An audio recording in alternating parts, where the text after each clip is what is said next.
विद्यार्थियों, आज का चैप्टर है बीरबल के उत्तर।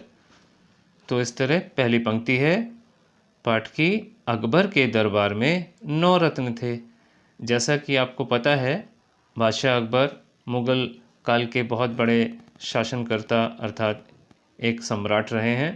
तो उन्होंने अपने दरबार में 9 रत्नों को रखा हुआ था, इसलिए यहाँ पर लिखा है अकबर के दरबार में 9 रत्न थे। उनमें बीरबल भी एक था। इसका मतलब है कि उन 9 रत्नों में बीरबल भी एक रत्न थे। बादशाह अकबर बीरबल को बहुत पसंद करते थे। इस बात से ही आप समझ सकते हैं कि बादशाह हमेशा बीरबल को बहुत ज़्यादा पसंद किया करते थे। उनकी बातें उन्हें बहुत अच्छी लगती थीं। आगे लिखा है, बीरबल की बुद्धि के आगे बड़े बड़ों की एक भी नहीं चलती थी। इसका अर्थ है कि बीरबल बहुत ही बुद्धिमानी थे और उनकी चतुराई के सामने किसी और की नहीं चलती थी। आगे लिखा है, इसी कारण कुछ दरबारी बीरबल से ईर्ष्या करते थे। इसका मतलब क्या है आप जानते हैं।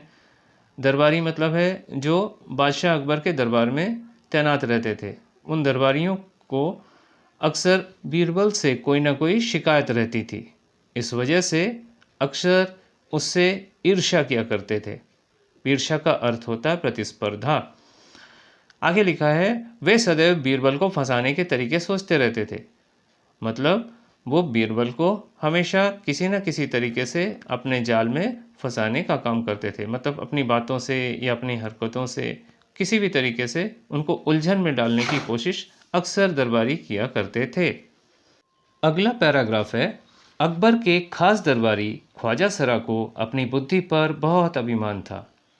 यानी अकबर के दरबार में एक ख्वाजा सरा थे जो अपने आप को बहुत ज़्यादा बुद्धिमान और काफ़ी चतुर समझते थे। इसलिए उनको अपने बुद्धि पर बहुत ज़्यादा अभिमान था, अर्थात घमंड था। वे अपने सामने बीरबल को निरामूर्ख समझते थे। मतलब वे बीरबल को हमेशा बिल्कुल ही मूर्ख हिसाब से देखते थे। लेकिन अपने ही मानने से तो कुछ नहीं होता, क्योंकि दरबार में तो बीरबल की तूती बोलती थी। इसका अर्थ है कि वो सिर्फ समझते थे ख्वाजा सरा कि बीरबल जो है वो मूर्ख हैं, लेकिन उनके मानने से तो ऐसा नहीं होता था। लेकिन बीरबल बहुत ज़्यादा अपने दरबार में लोकप्रिय थे, बहुत ज़्यादा पसंदीदा व्यक्तियों में से एक थे। और ख्वाजा साहब की बात ऐसी लगती थी जैसे नकार खाने में तूती की आवाज़। ख्वाजा साहब का बस चलता तो वे बीरबल को हिंदुस्तान से निकलवा देते, लेकिन निकलवाते कैसे? इसका अर्थ है कि ख्वाजा साहब को अक्सर उनकी बातें जो हैं बीरबल की वो बिल्कुल भी पसंद नहीं था। इस वजह से वो कोशिश करते थे कि बीरबल को दरबार से ही क्यों बल्कि पूरे हिंदुस्तान से ही बाहर निकाल दें। लेकिन ऐसा संभव नहीं हो पाता था, क्योंकि वो अपने सम्राट अकबर के बहुत प्रिय थे। आगे का पैराग्राफ है, एक दिन ख्वाजा ने बीरबल को मूर्ख साबित करने के लिए कुछ कठिन प्रश्न सोचे। उन्हें विश्वास था कि इन प्रश्नों को सुनकर बीरबल के छक्के छूट जाएंगे और लाख कोशिश करके भी वह संतोषजनक उत्तर नहीं दे पाएगा। फिर बादशाह व दरबार के अन्य लोग मान लेंगे कि ख्वाजा सरा के आगे बीरबल कुछ भी नहीं है। ख्वाजा सरा ने बीरबल को मूर्ख साबित करने के लिए कुछ कठिन प्रश्नों को सोच लिया था और वो सोच करके रखे थे कि जब यह प्रश्न बीरबल को बादशाह अकबर एवं दरबार के सामने पेश किया जाएगा तो उसके उत्तर वो नहीं दे पाएंगे और बीरबल को नीचा होना पड़ेगा, अर्थात वो अपने ही नज़रों में लज्जित हो जाएंगे। आगे का पैराग्राफ है, ख्वाजा साहब बंठन कर मन ही मन हर्षित होते हुए अकबर के दरबार में पहुँचे और सिर झुकाकर बोले, जहाँ पनाह बीरबल स्वयं को बड़ा बुद्धिमान समझता है, आप भी उसकी लंबी चौड़ी बातों के धोखे में आ जाते हैं। मैं चाहता हूँ कि वह मेरे 3 प्रश्नों के उत्तर दे। मेरे इन प्रश्नों से उस नकली अक्ल बहादुर की कलई खुल जाएगी।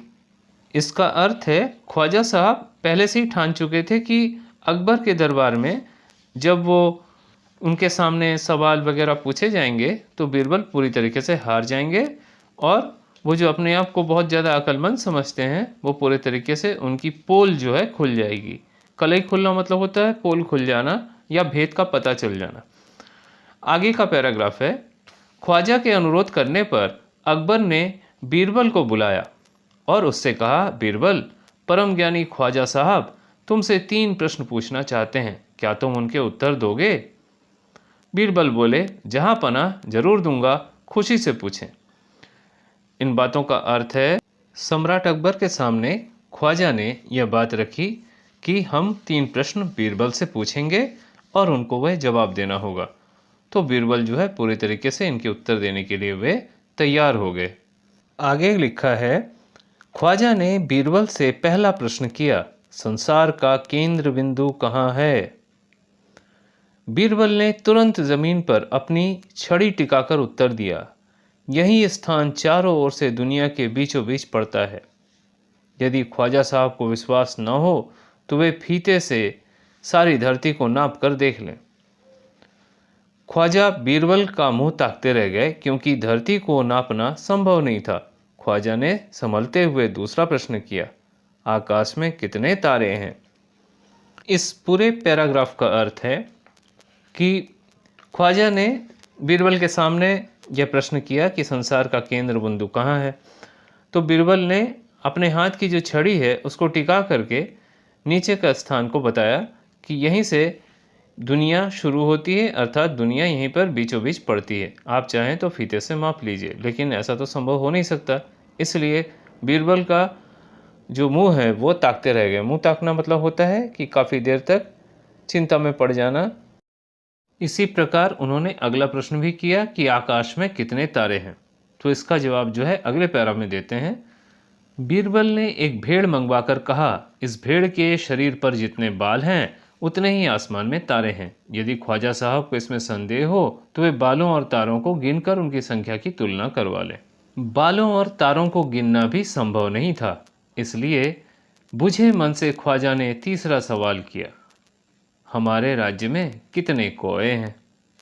तो इन सब बातों का अर्थ यह है कि बीरबल के सामने ख्वाजा ने दूसरा प्रश्न किया था कि आकाश में कितने तारे हैं। तो बीरबल ने उसके जवाब देने के लिए, उस प्रश्न का उत्तर देने के लिए एक भेड़ मंगवाया और कहा कि भेड़ के शरीर पर जितने बाल हैं उतने ही आसमान में तारे हैं। यदि ख्वाजा साहब को इसमें कोई भी किसी भी तरह का शक व संदेह हो तो वो बालों और तारों को गिनकर उसकी संख्या की पूरी तुलना कर सकते हैं। तो इस प्रकार उन्होंने दूसरे सवाल का जवाब दिया था। और इसी तरह ख्वाजा ने भी अपने बुझे मन से, अर्थात क्या मतलब बेमन से होकर के, उन्होंने तीसरा सवाल भी किया। क्या सवाल किया? तीसरा सवाल था कि हमारे राज्य में कितने कोए हैं? अगला पैराग्राफ है, बीरबल ने झट से कहा 950। ख्वाजा चिढ़कर बोले, कम हुए तो? बीरबल ने कहा, यदि कम हुए तो समझ लेना कि हमारे राज्य के कुछ कोए पड़ोसी राज्य के भोज में गए हुए हैं।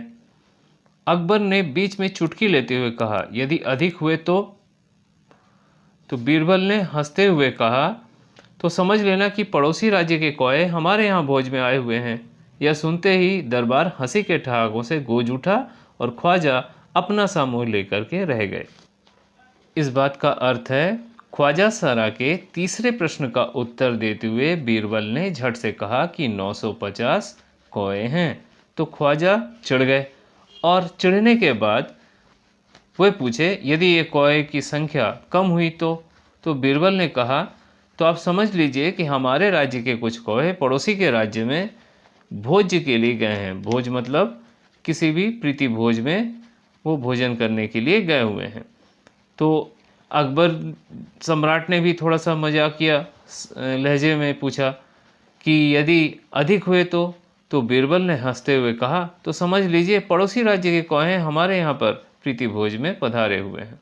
तो यह सुनते ही पूरा दरबार जो है हंसी के ठहाकों से गूंज गया। मतलब लोग सभी जो है खिलखिलाकर हंस उठे और ख्वाजा अपना मुंह लेकर के रह गए। मुंह लेकर के रह जाना मतलब होता है पूरी तरह लज्जित होना।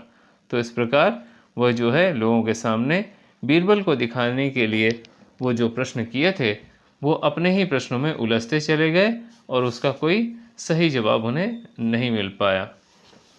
विद्यार्थियों, इस तरीके से यह पाठ समाप्त होता है और हमें उम्मीद है कि आपने पाठ के सभी पैराग्राफ अर्थात जितने भी वाक्य हैं उनको अच्छी तरीके से आप समझ चुके होंगे। इसी उम्मीद के साथ हम अगले वीडियो में आपसे फिर मुलाकात करेंगे।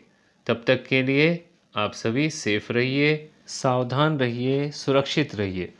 जो हमारे इस चैनल के लिए नए हैं उन सभी विद्यार्थियों से अनुरोध है कि हमारे इस चैनल को सब्सक्राइब कर बेल आइकन को अवश्य प्रेस करें ताकि आने वाले वीडियो की नोटिफिकेशंस आपको आसानी से प्राप्त हो जाए। हमारे इस वीडियो को लाइक, शेयर और कमेंट भी आप कर सकते हैं। तो thank you to all my viewers. Take care and bye bye.